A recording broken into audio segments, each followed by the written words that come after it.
Good morning, ladies and gentlemen. My role this morning is to give what's called the keynote speech. So I don't intend to make direct reference to BIM at all, except perhaps at the end. But I'm going to try and set the context and the mindset that's necessary to see the significance of the thinking processes behind an idea like building information modeling. And the future is what it's all about. We're at a very difficult crossroads in Ireland at the moment, and these are the times when the key decisions, in fact, about the future are going to be made. And I would contend the future is no longer what it used to be. Einstein said, "I never think about the future. It will come soon enough." Predicting or trying to predict the future has been a major preoccupation of mankind since its earliest times. Soothsayers, witch doctors, Nostradamus, Saint Malachi, and numerous others throughout the ages have been replaced in contemporary times with modern-day counterparts, such as religious cult fanatics, fortune tellers, astrologers, economists, the bond markets, and the Met Office. All sorts of people have invested large amounts of time and energy telling us what is about to happen. And usually, these predictions are negative. In the early 1900s in London, the number of horse-drawn carriages on the streets were increasing at such a rate that it was predicted that within 30 years, the entire of London would be 3 feet deep in horse manure. In the 1950s, when the development of small private aircraft blossomed following the Second World War, they predicted that no space would be left within our skies due to the enormous ownership of privately owned flying machines. When the personal computer began to make its presence felt in the 1980s, they predicted that in a short time we would be dealing with the paperless office. The one thing that all these predictions have in common is that they were all wrong.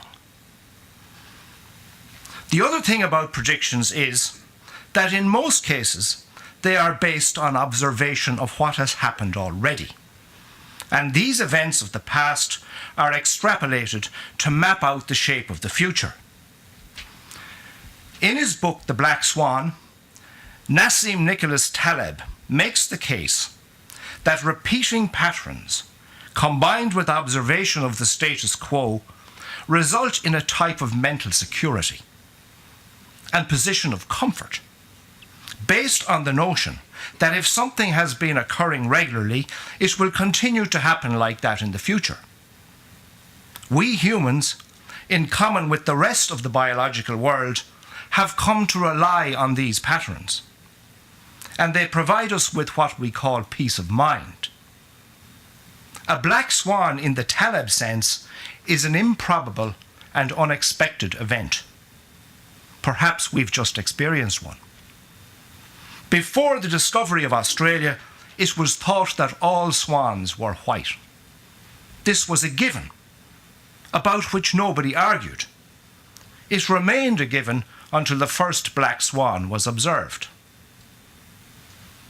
Turkeys, which are being bred on a farm for the Christmas market, experience approximately 140 days of identical pattern. Each day they are fed by the farmer, and as each day goes by and the pattern becomes reinforced in the turkey's mind, the turkey becomes more and more sure that this is how it is, and this is how it will remain. The more often it happens, the more sure the turkey becomes of their secure position, based on the continuity of the event that they're experiencing. In fact, it could be argued that the turkey is in its most secure frame of mind on Christmas Eve.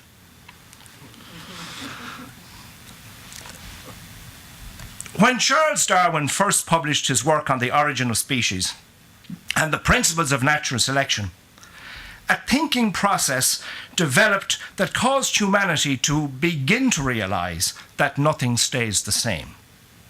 Things change, and changes in one thing can cause changes in another. It is important to note that in the Darwinian view of the world, it is not the fittest that survives, it is not the most intelligent that survives, but the one that survives is the one that is most capable of adapting to change. Natural selection is about adaptation. It is not about progress. My argument, therefore, is to promote the idea of being open to change, to embrace it, to adopt it and adapt to it, so that the adaptation process is not something applied from the outside, but is something which is grasped by the individual and used to their advantage and ultimately their survival. In order to appreciate a given point where change may occur, it is necessary to examine the history and the background of where we've come from. Always bearing in mind, of course, that just because something has gone on over time or in history, it won't necessarily continue that way. Avoid the turkey trap. The work that architects do is a case in point. The way that architects have carried out their work has been going through a process of change throughout history. But that change has been more pronounced in the last 50 years. That means that architects practicing today have actually already been part of a major changing process, unlike our counterparts of earlier times. Change should almost be second nature to them.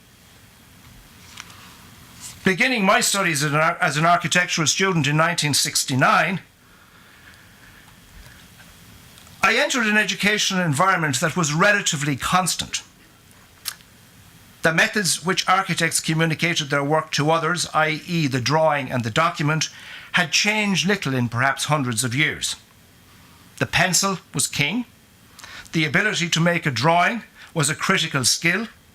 The watercolour wash was an essential part of the architect's toolkit.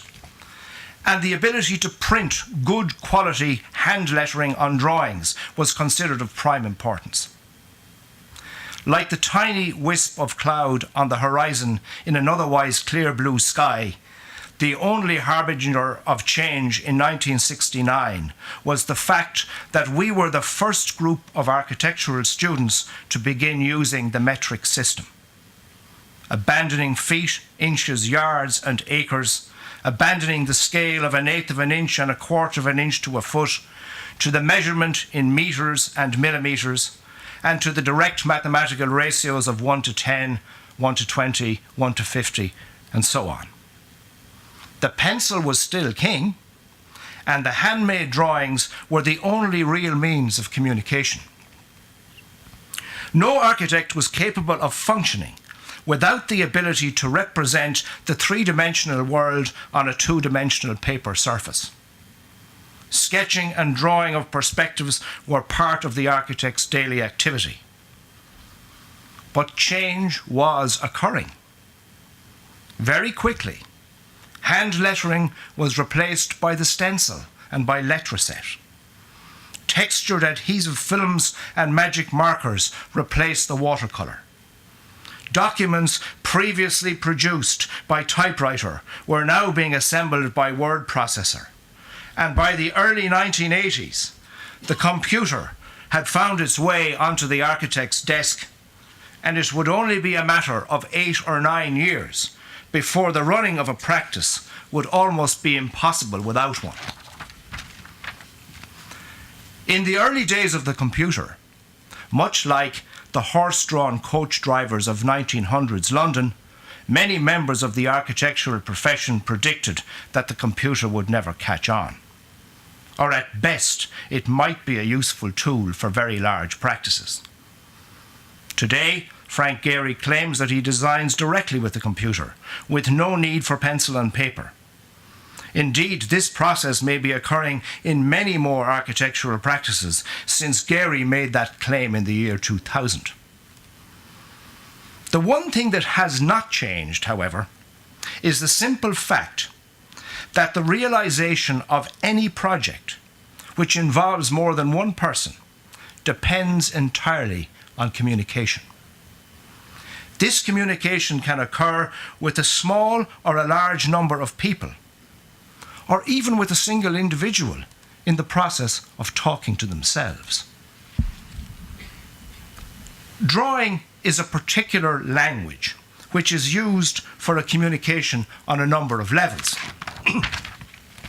Initially, the designer uses drawing as a means to have a conversation with themselves.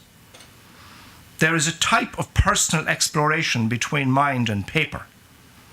The initial concept sketches form a process where the designer has his mental dialogue, which confirms the validity of an idea and tests the ideas to allow the design process to develop. The outline doodle becomes a loose drawing. The loose drawing becomes a sketch design, which gradually becomes more refined to represent what will ultimately be a building. The introduction of computers and the computer-generated drawing resulted in highly accurate and very high-quality drawings coupled with enormous editing power that allows for an investigation of many versions of an idea or an expression. Considerable skill is required, however, to ensure that computer-generated drawings are not soulless and reflect the real level of human intervention that underpins them. The various graphic packages that have been developed allow all sorts of realism and even surrealism to be introduced into the presentation toolbox. In some respects, this process has almost turned full circle. The computer-generated image has become so commonplace that a new respect has developed for the handmade drawing. In fact, an architect today who can actually draw can impress clients by literally putting on a performance and carry out the act of drawing while the client observes. Some computer packages have been developed to turn hardline computer drawings into fuzzy versions, which creates the illusion that they've been handmade.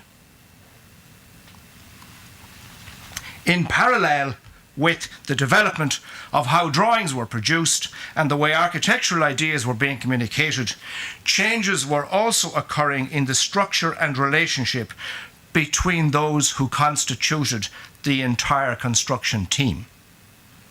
In earlier times, even after the profession of architect replaced the master mason, the architect often worked alone without other consultants and designed and completed projects purely in response to clients' requirements, working with the contractor and his craftsmen. Over time, the professions of structural engineer, mechanical and electrical engineer, and quantity surveyor, in conjunction with the architect, formed what was known as the design team. This team acted as a group, working together to achieve the design and the delivery of buildings. But changes were also occurring here.